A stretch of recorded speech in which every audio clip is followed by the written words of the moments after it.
The Jack in the Box एक British horror movie है जो साल 2019 में रिलीज़ हुई थी। मूवी की आईएमडीबी रेटिंग 3.9 ऑन 10 है और इससे एक चीज़ समझ आती है कि आईएमडीबी रेटिंग पर भरोसा नहीं करना चाहिए। The Jack in the Box एक डिसेंट हॉरर फिल्म है जो आपको बोर नहीं करेगी। तो आइए इसकी स्टोरी को ब्रीफ में डिस्कस करते हैं। शुरुआत में हम एक ओल्ड मैन को देख पाते हैं जो मेटल डिटेक्टर की हेल्प से एक फील्ड में ट्रेजर हंट कर रहा था। उसे वहाँ एक jack in the box toy मिलता है और क्योंकि वो थोड़ा एंशियंट दिख रहा था वो आदमी उसे घर ले जाता है। वहाँ वो उसे अपनी वाइफ को दिखाता है और वो दोनों उसे ओपन करके देखते हैं। उसमें से एक क्रीपी क्लाउन जैसा टॉय निकलता है। जैसे ही वो दोनों जाने लगते हैं वो टॉय बॉक्स के अंदर चला जाता है और एक डिमोनिक हैंड बाहर निकलता है जो उस लेडी को मार देता है और उसकी बॉडी को ड्रैग करके उसी बॉक्स में ले जाता है। वो ओल्ड मैन उस बॉक्स को खोलने की कोशिश तो करता है पर वो नहीं खुलता। यहाँ से नैरेटिव 12 साल बाद हॉथॉर्न म्यूजियम शिफ्ट होता है जहाँ हम केसी नाम के एक लड़के को देख पाते हैं। केसी को म्यूजियम में लीज़ा नाम की एक लड़की मिलती है जो वहाँ काम करती थी। हमें पता चलता है कि केस वहाँ जॉब के सिलसिले में आया था और लीज़ा उसे म्यूजियम में रखे एग्जिबिट्स के बारे में बताती है। वो दोनों वहाँ से एक रूम में पहुँचते हैं जहाँ काफ़ी एंटीक चीज़ें रखी थी and now they had to decide कि उनमें से कौन सी चीज़ें डिस्प्ले के लिए लगाई जाएंगी because there was not ample space. हम उन्हें बॉन्ड करते देख पाते हैं और यहीं उन्हें वो jack in the box toy मिलता है। केसी उसे देखकर काफ़ी फैसिनेट हो जाता है because he was a lot into antiques. वो दोनों उसे खोलने का ट्राई करते हैं। उस बॉक्स को टच करने पर ही उसमें कुछ चेंजेस होते नज़र आते हैं, जैसे हैंडल का बाहर आना। उस बॉक्स पर हम 0 से 6 तक नंबर्स लिखे देख पाते हैं और kind of a dial rotate करने लगता है। 0 पर आकर वो डायल रुक जाता है और केसी हैंडल की हेल्प से उसे ओपन करता है। उसमें से वही क्रीपी क्लाउन बाहर निकलता है। Lisa calls their expert David to ask whether the box was a real deal और नॉट। डेविड नेक्स्ट डे आने की बात कहता है। सीन अब रात का दिखाया जाता है जहां 2 चोर म्यूजियम में चोरी करने के लिए घुसते हैं, जिनमें से एक चोर को वो बॉक्स दिखता है। वो क्लाउन उस ओल्ड लेडी की तरह इसे भी मार डालता है और हम उसकी बॉडी को उस बॉक्स में जाते देख पाते हैं। Now the clown looks for the other thief और उसे देखकर वो चोर बाहर भागने के बजाय टेबल के नीचे छुप जाता है।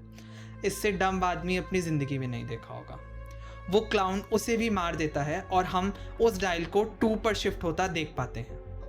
केसी लीज़ा को बताता है कि वो 6 महीनों से ठीक से नहीं सो पाया है। उसी रात केसी को हम एक नाइटमेयर आते देख पाते हैं जिसमें उसकी फियांसे बहुत डरी हुई थी और उससे हेल्प मांग रही थी क्योंकि कोई उसका पीछा कर रहा था। इतनी ही देर में कोई उसे स्टैब कर देता है और केसी की नींद खुल जाती है। अगली सुबह म्यूजियम जाने पर केसी को डोर खुला दिखता है और इससे वो समझ पाता है कि शायद रात में किसी ने म्यूजियम में घुसने की कोशिश की है। हमें पता चलता है कि म्यूजियम की सीसीटीवी कैमरास फंक्शनल नहीं है। डेविड भी म्यूजियम पहुंचता है। डेविड केसी को बताता है that the box looks incredible. वो ये भी बताता है कि jack in the box toy की ओरिजिन फ्रांस में है और इन्हें डीमन स्ट्रैप करने के लिए बनाया गया था। फ्रांस में एक सैटेनिक पैनिक हुआ था जिसमें ब्लैक मैजिक करने वाले लोगों को डेथ सेंटेंस सुनाया गया था। उन्होंने as an act of revenge इन बॉक्सेस को बनाया। इन बॉक्सेस के खुलते ही the demon would come out and will follow the people around him. वो ये भी कहता है कि इसके बारे में और जानने के लिए उसे डीमोनोलॉजी एक्सपर्ट मॉरिस से बात करनी चाहिए। नेक्स्ट सीन में हम म्यूजियम में एक लेडी को देख पाते हैं जिसे वो डीमन मार डालता है और बॉक्स पर बना वो डायल 3 पर मूव हो जाता है। अगली सुबह केसी को रास्ते से गुजरते हुए उसी लेडी के मिसिंग होने का पोस्टर दिखता है और कुछ दूर चढ़ने पर हम 2 और आदमियों के मिसिंग होने का पोस्टर देख पाते हैं और ये दोनों आदमी वही थे जो स्टार्टिंग में म्यूजियम में चोरी करने के लिए घुसे थे। म्यूजियम पहुंचने पर जैक मॉरिस के बारे में इंटरनेट पर सर्च करता है जहां उसे जैक की पार्ट्स और उसके बारे में कुछ और इम्पॉर्टेंट बातें पता चलती हैं और उस वेबसाइट के अनुसार जैक बहुत पावरफुल है। एक बार अगर जैक को बॉक्स में से निकाल लिया जाए तो वो 6 विक्टिम्स ढूंढता है और उन 6 विक्टिम्स को ख़त्म करने के बाद ही वो बॉक्स में वापस जाता है। केसी वहां नोटिस करता है कि जैक की नेक खुद ब खुद उसकी साइड टर्न हो गई है। उसी टाइम पर रेचल आ जाती है और उस बॉक्स को डिस्प्ले पर रखने के लिए कहती है। केसी के म्यूजियम से जाने के बाद जैक वहां की मेट को अपना अगला शिकार बनाता है और डायल 4 पर मूव हो जाता है।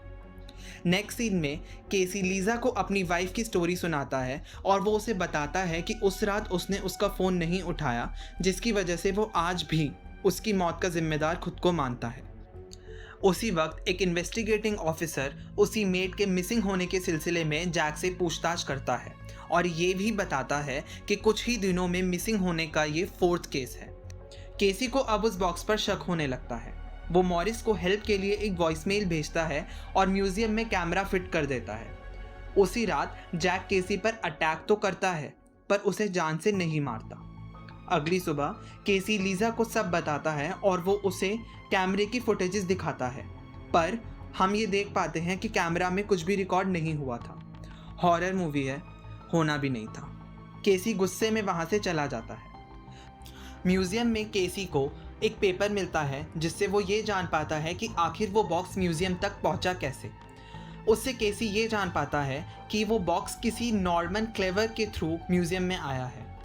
इंटरनेट पर सर्च करके उसे पता चलता है कि नॉर्मन को उसी की वाइफ के मर्डर के लिए गिल्टी माना गया था, but according to Norman all this was done by some supernatural entity.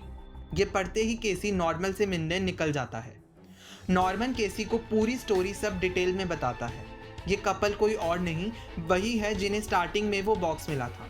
वो ये भी बताता है कि जैक को मारने का कोई भी रास्ता नहीं है और केसी को अगर अपनी जान बचानी है तो उसे यहाँ से बहुत दूर भागना चाहिए। केसी ऐसा ही करता है।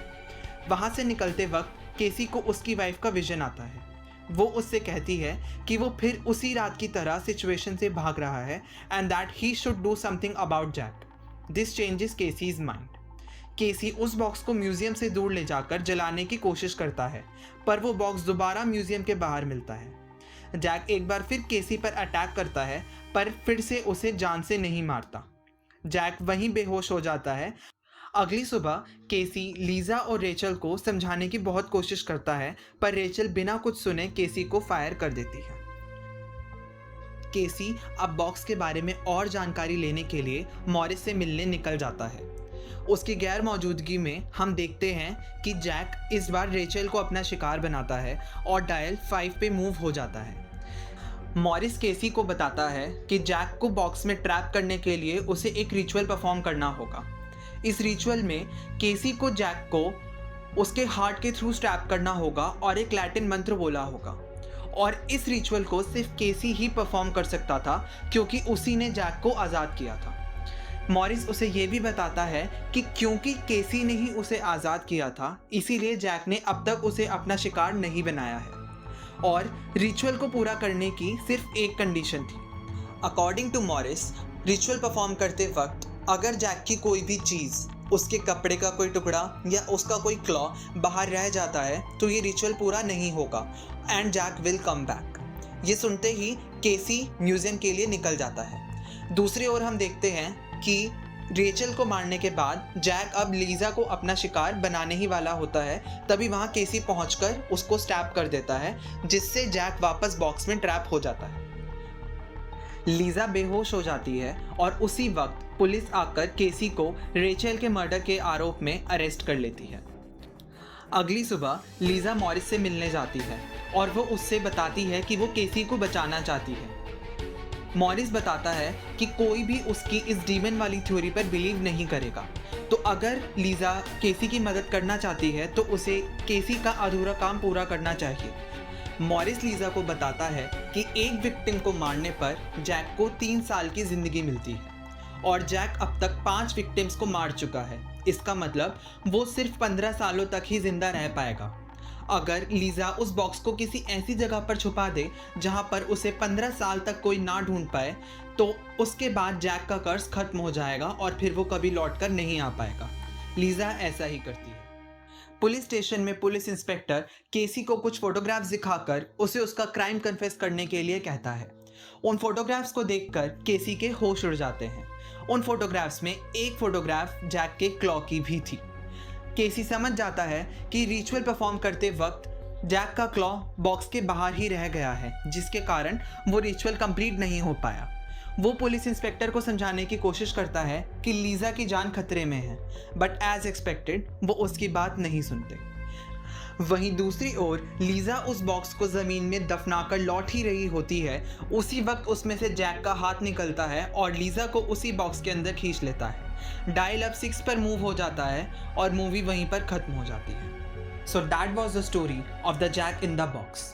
रही बात रिकमेंडेशन की, तो I would recommend this movie. Horror clown movies हम काफ़ी बार देख चुके हैं, इट, पोल्टरगाइस्ट, बट एक लो बजट मूवी होने के बावजूद the Jack in the Box आपको खुद से बांध कर रखती है। एक्टर्स की एक्टिंग ठीक ठाक है, स्टोरी थोड़ी प्रिडिक्टेबल है, खासकर वो क्लाइमैक्स वाला twist, but let's agree we all wanted to see that. और जिस पॉइंट पर ये मूवी ख़त्म होती है, we can expect a prequel और a sequel, and I would love to see Jack again.